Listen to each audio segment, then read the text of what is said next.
definiría usted el socialismo? ¿Cómo definiría el socialismo? Hay muchas formas de socialismo. Teóricamente es una versión que da tal nivel a la naturaleza social de la persona que en algunos casos termina por negar casi la dimensión intransferible e individual de cada ser humano. En otros casos no. Hay otra versión que se centra en lo económico, que en última instancia definiría el socialismo como sistema en el cual el dirigismo estatal es clave para la actividad económica y en otro la libre empresa sería la característica de su antítesis. O sea que hay muchas formas de definir el socialismo. Otra forma sería, diríamos, en base a lo que sería la propia estructura del Estado, en el cual el Estado tiene frente a cualquier acción individual de las personas mucha mayor entidad, diríamos, y competencia que cualquier iniciativa individual. ¿Qué más? ¿Cree usted que el socialismo se divide en etapas? ¿En qué? El socialismo se divide en etapas. ¿Se divide en qué? En etapas. En etapas. Hombre, si yo fuera marxista, diría que sí, que hay una etapa de sustitución de lo que es el sistema propiamente liberal capitalista y que desde la toma del poder por las fuerzas populares, entre comillas, se iniciaría un tránsito, una etapa de transición que lógicamente es la sustitución del orden antiguo por el nuevo, para culminar en una especie de escatón histórico, es decir, de etapa final de la historia, en la construcción de una sociedad de iguales. ¿Esto se da en la realidad? Pienso que no. Es decir, el socialismo marxista como tal, inspirado en Marx, sería la superación de las alienaciones y la alienación religiosa, filosófica, política, social y económica, y que yo sepa esto hasta ahora nunca ha tenido ninguna vigencia. Con la llamada revolución bolchevique se intentó hacer esto e implantar la llamada dictadura del proletariado para imponer, diríamos casi con la fuerza de la clase emergente proletaria, un nuevo orden de cosas, y entonces la dictadura del proletariado era oprimir a los antiguos opresores.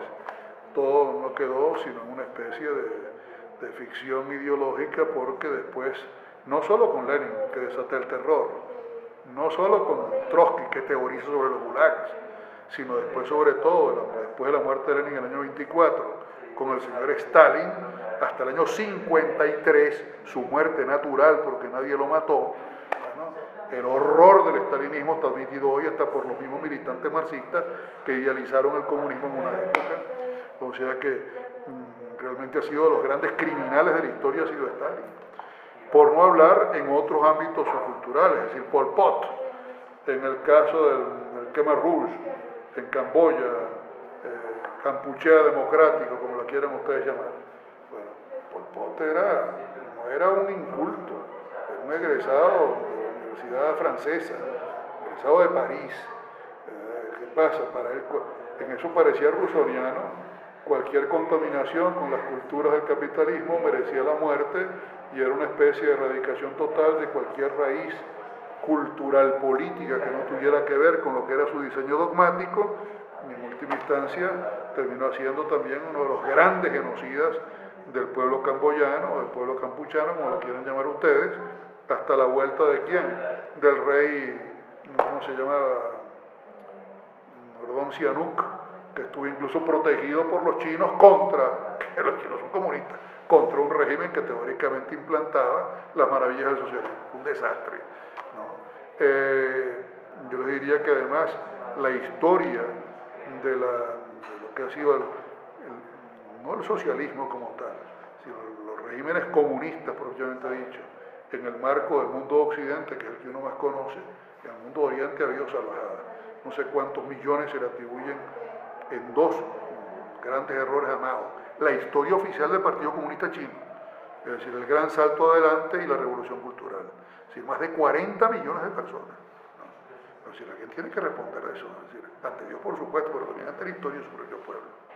En el caso de la Europa occidental, yo diría que la transacción que hacen los aliados después de derrotar a los nazis, cediéndole media Europa, la Europa central y oriental, al dictat soviético, pues caramba, que esperar desde el 45, fin de la guerra, hasta el 89, que cae el muro de Berlín, para darse cuenta de la falacia histórica que había sido aquella, donde no había prácticamente ningún imperio de libertad, ni el hombre por el hombre, que el hombre por el hombre, es el hombre en función del partido, porque ya Rosa Luxemburgo, que era de las teóricas, criticaba a Lenin antes de que la mataran a ella en Alemania, diciendo que la visión del partido como hipóstasis de la clase obrera, es decir, el proletariado consciente, el que no era lumpen proletariado, solo está representado por el Partido Comunista, y que dentro del Partido Comunista solo el Comité Central, y dentro del Comité Central el buró político.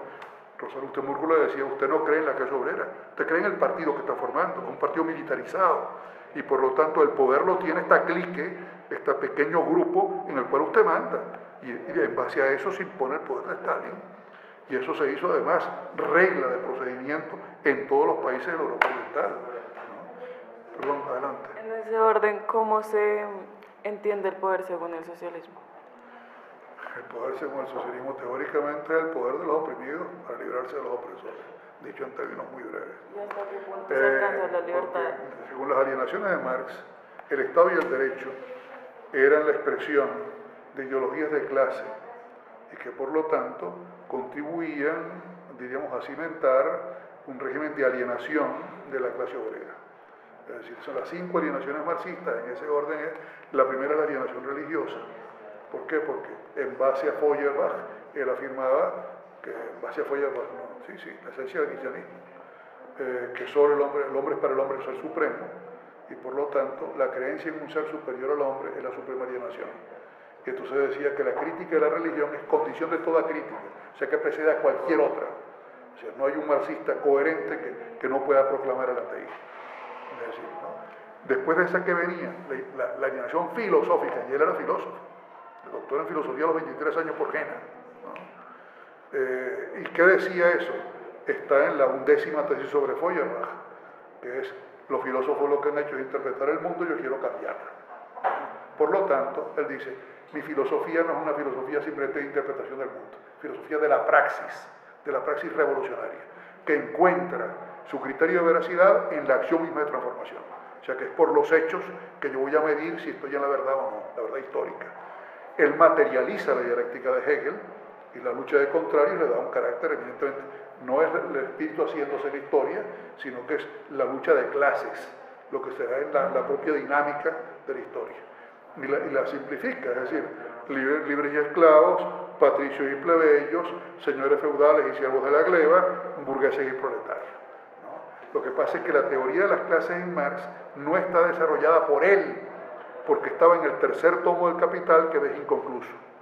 Y por lo tanto, desde la aparición de los llamados manuscritos económico-filosóficos de París de 1844, se plantea, todavía está vigente, una inmensa discusión entre los marxistas acerca de cuál es el Marx auténtico. Si el Marx de los manuscritos de París tiene que ser el que sirva de base de interpretación radical del Capital, o si por el contrario, el Marx adulto, o si el Marx adulto tiene que ser, por el contrario, el que permita la relectura del Marx joven, que tiene su texto básico en los manuscritos parisinos del 44. ¿Cuándo se editan esos manuscritos? En 1932. Perdón. Cuando la Academia de Ciencias de la Unión Soviética edita por primera vez en la historia las obras completas de Marx Engels. Allá aparece editada por primera vez los manuscritos que se sabía que existían. Lo que pasa es que Engels no los quería editar. No los quería editar porque decía que la gente no conocía a Hegel y que sin conocer a Hegel no podían entender los manuscritos. Y después está también la ideología alemana, que nunca había sido publicada, la editan los rusos. La Academia de Ciencias de la URSS del año 32.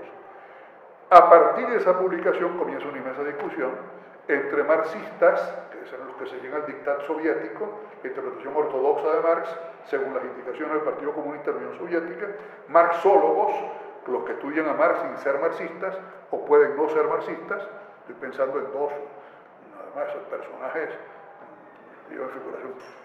Gustav Wetter, un jesuita notable, un filósofo austríaco, y estoy pensando en Jean-Yves Calvé, otro jesuita francés, que tiene un inmenso tratado sobre el pensamiento filosófico de Marx.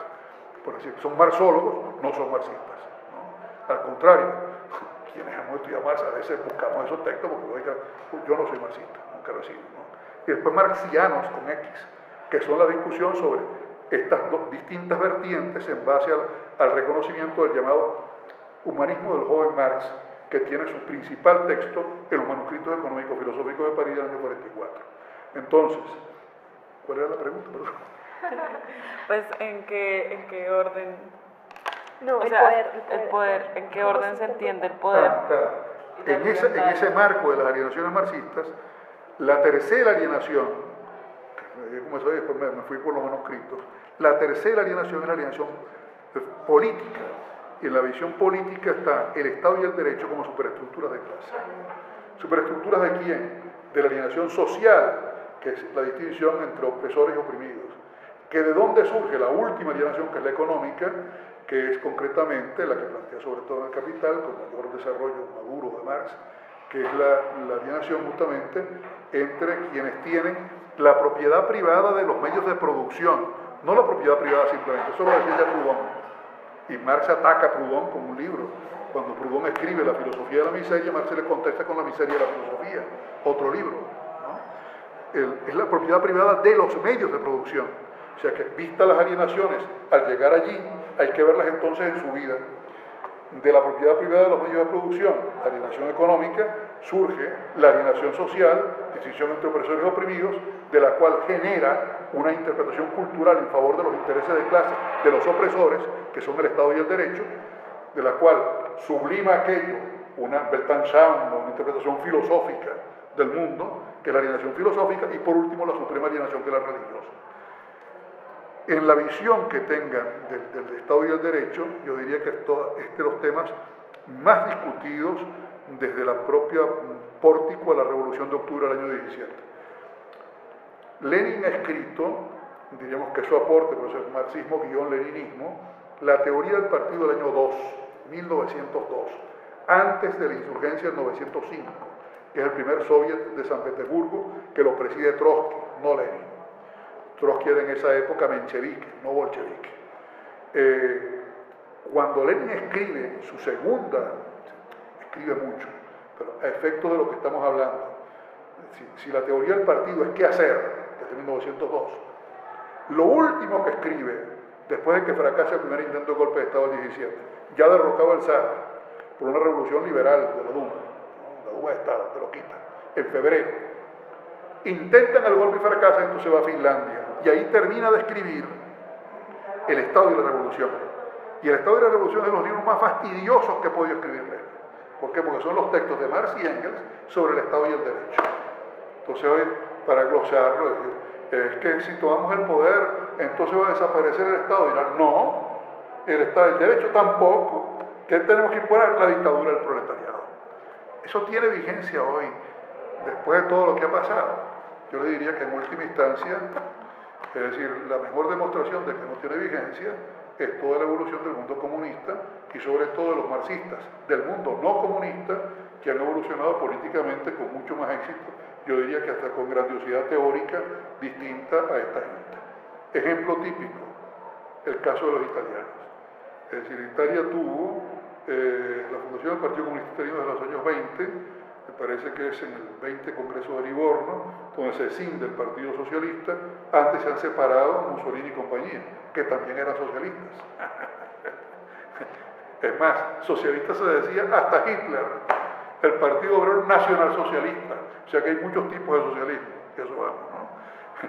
Pero Mussolini se separaba en la Primera Guerra Mundial, pero después, cuando se forma la Tercera Internacional, Bordiga y Gramsci dirigen la escisión del Partido Socialista Italiano. Mussolini había dirigido la revista llamada Lotta di Classe, que era la revista teórica de los socialistas italianos. Y era director, cuando se separó, del periódico nacional de los socialistas italianos llamado Avanti, Adelante, que todavía hoy existe. Cuando se separan Gramsci y Bordiga es el primer secretario histórico. El primer representante ante Moscú, ante el internacional, es Antonio Gramsci, que sin lugar a dudas es un talento excepcional. Y Gramsci no es un leninista. Gramsci, si no se muere del mal de Pot, Mussolini lo dejó salir de la cárcel a que se muriera afuera. No es que lo trató con cariño, no, lo tuvo preso, ¿no? Después de que ya proclama la dictadura, después del asesinato de Matteotti, bueno, él todavía es diputado, pero después lo mete preso y ahí sale para que lo lleven a algunos hospitales, porque no sabían qué mal tenía, el mal de Pot, un tipo de tuberculosis que lo iba deformando, porque se mete en la columna vertebral, es muy doloroso. Al principio pensaron que era una enfermedad mental que tenía por herencia en la Unión Soviética, después no dieron, cuando le dieron con lo que tenía, ya era irreversible. Tuvo 2 hijos, con su mujer era rusa, había estudiado en Italia, pero Gramsci era un talento, no tuvo estudios formales, lo que escribe lo escribe preso, comenzó a estudiar filología, por ejemplo, Augusto del Noche dice que era una de las esperanzas de la filología italiana, es decir, Cotier, que es teólogo pontificio Juan Pablo II, habla de él con admiración, como intelectual, ¿no? Gramsci escribe, por ejemplo, sobre Maquiavelo, es la teorización del Partido Comunista, que es el príncipe moderno, o sea que estudia mucho el pensamiento italiano y, diríamos, siendo marxista, que lo era profundamente, no es leninista. ¿Por qué? Porque si Lenin era ortodoxo, entre comillas, en el sentido de que había que variar, y Stalin por supuesto, la infraestructura económica, ¿no? Para variar la superestructura política, ¿no? Que según ellos era construcción entonces de ideología de clase, había que variar el modo de producción para tener entonces un Estado y un derecho diferente. Gramsci dice, no, lo que hay que variar es la superestructura cultural y espiritual, ¿no? Y en eso tiene una visión notable, pero tan notable que va a influir mucho en la historia del comunismo italiano, sobre todo. Que ahorita ya no se llaman comunistas, fueron los primeros antes que se meten muchas cosas en la cabeza.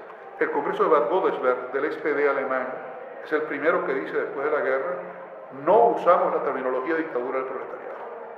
Y eran socialistas, ¿no? Después, cuando los marxistas italianos, todavía después de Antonio Gramsci, llega Togliatti, que muere en el 64, ese pero bueno, Togliatti era lo más pegado a la URSS, pero el Partido Comunista Italiano no era así, ni lo era Gramsci. Después viene nada menos y nada más que Occhetto, Berlinguer era un noble sardo de la Sardeña, de familia aristocrática, secretario del Partido Comunista Italiano, el que habla no solo de la apertura, sino compromiso histórico después del suceso de Chile del 73. ¿No? Y después vienen una serie de secretarios históricos del Partido Italiano que son, es decir, de agudeza intelectual y de comprensión de que el tiempo ha cambiado. Nunca fueron dóciles del Partido Comunista de la Unión Soviética. Tenían tanto poderío interno en Italia que se daban el lujo, no así los franceses. Los franceses eran unos perritos falderos del Partido Comunista Ruso. Estos no. Y entonces cambian hasta el nombre del partido después de Occhetto. Tanto es así que hay una escisión en el Partido Comunista Italiano. Partido de la Rifondazione Comunista. Tanto un traidor. Y otros dicen, conservan el nombre del Partido Comunista de Italia. Y el grueso del partido acepta, 1, que no hablan de dictadura del proletariado; 2, que se guían por las ideas de Gramsci; y 3, se cambian hasta el nombre. Partido Democrático de la Sinistra, PDS. Ya no se llama Partido Comunista. ¿Por qué? Porque el Partido Comunista suena feo. Y la lucha de clases, bueno, también es una especie de cosa amarga. Dictadura del proletariado son términos chocantes. Hagamos las cosas dulces. ¿Qué tenemos que buscar? El mundo de la cultura, el de la educación, el de las publicaciones, el del cine, de las expresiones del arte. Ese es Gramsci, ¿no? O sea, la superestructura cultural y espiritual para cambiar el sentido común de la gente. Y una vez que cambiemos el sentido común de la gente, cambiaremos como fruta madura lo que es nada menos y nada más que el mundo de la producción económica. ¿Cómo conciben el Estado esto? Si el poder del Estado y el derecho lo conciben de una manera distintísima, porque estos tienen hasta un instituto, el Instituto Gramsci, dependiente del Partido Comunista Italiano, que ha generado hasta una tesis del nuevo constitucionalismo. Entonces, por ejemplo, ¿quién convoca? Son 3 congresos, los 3 congresos sobre el uso alternativo del derecho. Y lo convoca un profesor, ya se murió, brillante. Uno podrá discrepar de él, pero bruto no era, Pietro Barcellona. ¿Y el qué suponía el uso alternativo del derecho? El uso alternativo del derecho es, señores, no nos demos topetazos contra la pared, no es fusilando gente, ni siquiera vamos a cambiar ni la Constitución ni el derecho. Lo importante es la aplicación del derecho y las cortes constitucionales. Entonces dirán, Gustavo Zagrebelsky, de origen ruso, no es que él fuera marxista, lo que es bastante, en fin, no entremos con Zagrebelsky, puede ser otra cosa. Zagrebelsky dice, la Constitución nos dice, la hacemos decir. ¿Y qué dice el uso alternativo del derecho? Formemos los llamados, la magistratura democrática eran los afiliados o cercanos al Partido Comunista, ¿no? Y entonces comienza toda la demolición de la primera república italiana, y lo lograron inmensamente. Todavía está vigente muchas de estas cosas, ¿no? Es decir, son por ejemplo, Stalin dinamita la Catedral del Cristo Redentor junto con Kaganovich el año 32 y hacen allí una inmensa piscina que nunca visité. Yo visité porque cuando tenía 27 años aparecí por primera vez en la Unión Soviética y en la época comunista. La canonización de San José María Escrivá, el Sacrato en Roma. ¿Quién está allí? El antiguo presidente del gobierno italiano que era del PDS. Y se acerca un reportero de la República, lo está escrito. Le pregunto, señor, ¿usted no es marxista? Sí, yo soy marxista. ¿Qué está haciendo aquí? Aquí está Andreotti, lo lógico, Vichy, teóricamente es creyente, está aquí. ¿Usted qué está haciendo aquí? Mire, yo no soy católico, yo soy marxista, usted lo sabe. Yo he sido presidente del Consejo de Ministros. Ahora, esto es un hecho importante en un país de mayoría católica como Italia. Yo tengo que estar donde hay un hecho de relieve socialmente hablando. O sea que no se guían por gringos esto. Son mucho más astutos, ¿no? Es decir, son latinos, no son eslavos, también es verdad, ¿no? Entonces, yo diría que la gran innovación del presidente de Gramsci es decir, la visión del Estado y el derecho, el poder político, como algo alienante que obedece a ideología de clase dominante, esta gente dice, ¿para qué lo vamos a eliminar? Simplemente tomemos el poder y desde el poder consumimos instrumentos, lo interpretamos distinto y lo aplicamos a nuestra vida. Y eso es lo que están haciendo. Sí, lo que están haciendo relativamente. Barcelona, por ejemplo, se daban tal lujo que los comunistas italianos coincidían con los liberales italianos en proclamar la ley del aborto. Barcelona era contrario a la ley del aborto. Fue minoría en su partido, pero fue opuesto radicalmente a la ley del aborto, ¿no? ¿Qué más? La última. Vemos que hay... Es un bochinche lo que porque espero que les sirva de algo. Sí, claro que sí, muchísimo. Hay, ya vimos que hay distintos tipos de socialismo, pero existe una ambigüedad en el uso del concepto y por eso es que no se aplica a la actualidad.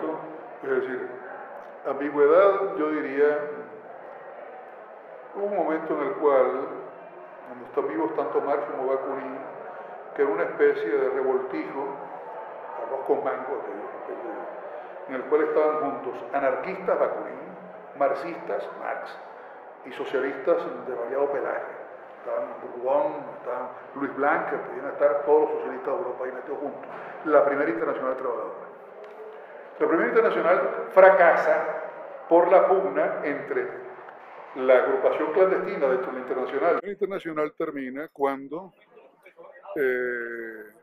Marx capta que Bakunin incluso tiene una estructura clandestina interna en la primera internacional de trabajadores que le puede incluso arrebatar el control de la misma. Y prefiere que se traslade la sede a los Estados Unidos, lo cual fue la muerte de la internacional, antes de permitir que los anarquistas tomaran aquello. La segunda internacional se funda en el año 99 en París y va a durar hasta es la llamada Internacional Socialista como tal. Para Lenin dura hasta la Primera Guerra Mundial. Para los socialistas sigue existiendo. ¿Cuándo, diríamos, tuvo su crisis? Lenin provoca la crisis. Cuando Lenin escribe acerca de la Primera Guerra Mundial diciendo que es una guerra imperialista y que los diputados, o la presencia de los diputados obreros o socialistas en los distintos parlamentos de Europa no podían aprobar los créditos de guerra. Y comienza una pugna muy gorda con el señor Kautsky, Karl Kautsky, quien, habiendo nacido en Praga, era sin embargo el máximo dirigente y el máximo teórico del SPD alemán, del Partido Socialista de Alemania. Es entonces cuando los alemanes dicen, nosotros no somos un partido, diríamos, somos un partido revolucionario y un partido haciendo la revolución. Si tenemos la mayoría del Reichstag, del Parlamento alemán, y por lo tanto, señor Lenin, usted habrá tomado el poder en Rusia ahorita el 17, pero no tenemos 2 millones de votos nosotros, ¿no? Usted ha llegado por un golpe de Estado, nosotros en cambio tenemos la posibilidad de un acceso electoral democrático al poder, ¿no? Entonces, cuando Lenin arremete contra el que llamó sistemáticamente el renegado Kautsky, ¿no? Le pone la etiqueta del renegado Kautsky y lo machaca, ¿no? Y hay una especie de ruptura, por supuesto, después de que se dijeron semejantes insolencias, no se volvieron a tratar como amigos. En esa época, Rosa Luxemburgo, aunque forma dentro del SPD la llamada Spartakusbund, la Liga de Espartaco, que es la génesis del Partido Comunista Alemán, con Liebknecht, que era el hijo de uno de los fundadores del Partido Socialista, los dos los van a matar los paramilitares, terminando en plena Primera Guerra Mundial, los soltaron de la cárcel y aparecieron machacados, flotando en los lagos de Berlín. Pero Rosa Luxemburgo sí era muy crítica de Lenin y de la concepción leninista del partido, ¿no? O sea, Lenin, más que una confianza en la clase obrera, confía en su partido, es decir, y la ficción de que el partido encarna a la clase obrera, que no es así. Y los que no estén con ellos, entonces son lumpenproletariado, la escoria del proletariado. Es decir, una especie de o están conmigo o están contra mí. Cuando ellos señalan esto, dice, la segunda internacional ha muerto, escribe Lenin, ha nacido la tercera internacional. La tercera internacional, sin embargo, solo la forman después de que toman el poder. El manifiesto de la internacional lo hace Trotsky, y el primer presidente de la internacional es Zinoviev, si mi memoria no me engaña. Aparte de que tienen entonces, ¿cómo no? Es decir, la URSS se convierte en el paraíso, digamos, el paraíso entre comillas, era representaba el único mundo obrero revolucionario del mundo, y por lo tanto, una vez que llega Stalin, la pugna entre Trotsky y Stalin es la pugna entre la revolución permanente y la revolución en un solo país, ¿no? Stalin afirma que la obligación de los militantes comunistas es, digamos, respaldar a la Unión Soviética porque es el único partido comunista que, si ella cuaja, la Unión Soviética podrá entonces ayudar al desarrollo del comunismo en otro país. Mientras que Trotsky decía, la revolución permanente supone que la defensa de la Unión Soviética es el impulso de la revolución en todos los frentes, en todas partes, ¿no? Es una pugna que, hombre, terminó en buena parte cuando a Trotsky le clavan un pico en la cabeza por órdenes de Stalin el año 40 en México. Pero además entonces los trotskistas, que decían que Stalin representaba el termidor de la revolución bolchevique, forman la Cuarta Internacional, que se ha tenido, estrictamente la agrupación de los partidos trotskistas del mundo, ¿no? La Segunda Internacional sigue siendo la llamada Internacional Socialista, que igual canta, por ejemplo, el himno revolucionario, cuando Lenin vuelve, después de estar 17 años de exilio, me parece que fue, verdad que ha tenido las reuniones de Zimmerwald y de Quintal, que es la génesis del partido bolchevique de la Unión Soviética, el Partido Comunista Ruso, en el exilio en Suiza. Pero cuando él vuelve, una vez derrocado el zar, porque ya está derrocado, lo reciben cantando la marsellesa en ruso, porque la marsellesa era el himno revolucionario. Pero la internacional comunista, que es el himno de la internacional, digamos, es posterior. Y Stalin, en última instancia, clausura la internacional, prácticamente, es decir, la mató. La mató cuando, bien, con la génesis de los llamados frentes populares, en la inmediata preguerra, y con los juicios de Moscú el 36, sí, ya no hubo internacional. La tercera internacional comunista. Hombre, seguía habiendo una internacional que dependía de Moscú, pero como tal, aquella internacional fundada por Lenin dejó de existir. La Segunda Internacional, Internacional Socialista, todavía existe, tiene su sede en Londres, y el secretario es un chileno que se llama, ¿cómo se llama este hombre?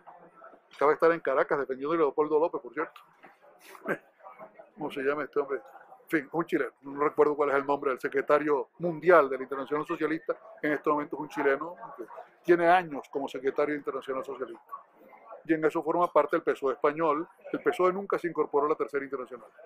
El PSOE mandó una misión y cuando presentaron condiciones para incorporarse a la Tercera Internacional, les dijo con claridad, aquí yo no estoy discutiendo condiciones, o aceptan las condiciones o se van. Y el PSOE se quedó afuera. El PSOE, el histórico, el previo a la Guerra Civil Española. Que todavía estaba aquí. Entonces podría decirse que las ideas socialistas y todo lo que tenga que ver con los partidos socialistas se basan en la teoría, pero se notan en la praxis. Hombre, lo que indica es que no hay una sola forma de entender a Marx, ¿no? Y esto puede tener una explicación casi en la propia estructura del Capital. En el Capital, en el primer volumen del Capital, el Capital tiene 3 volúmenes. En el primer volumen del Capital él habla de 3 nociones, que son las nociones de forma, función y estructura, que dice que hay que interpretar armónicamente para una científica comprensión de la realidad social. Que si no se hace armónicamente, al magnificarse la forma se cae en el formalismo, al dar privilegio a la función se cae en el funcionalismo, y si se pone el énfasis en la estructura se cae en el estructuralismo.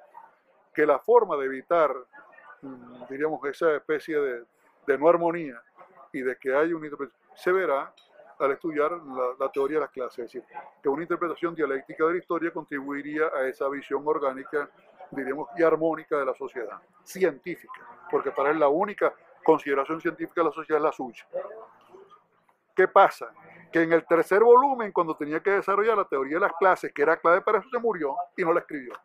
Y entonces por eso se plantea toda la discusión entre el Marx joven y el Marx adulto. Porque cuando agarran el 18 brumario de buena parte, dice aquí habla de 4 clases. Cuando habla del capital, dice aquí habla de burguesía, pero habla de 2. Entonces dice, bueno, ¿cómo interpretó? Por supuesto que hay estudios acerca de cómo interpretó Marx la teoría de las clases. Pero justamente como hay discrepancias en cómo la interpretó, por eso surgen los distintos marxismos.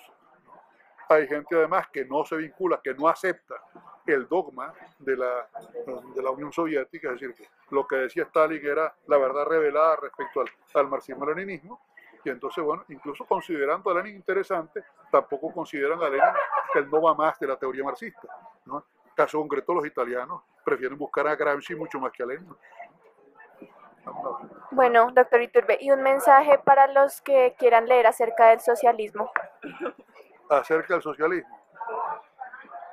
Hombre, yo les diría que de las cosas más profundas que yo me he encontrado es quizás la obra de Gustav Better, y yo diría que también, ya en cuanto a la interpretación de la historia, estarían los ensayos de Erich Fegelein, que es muy importante en la visión de, es decir, cómo interpreta tanto a Bakunin como al propio Marx, ¿no?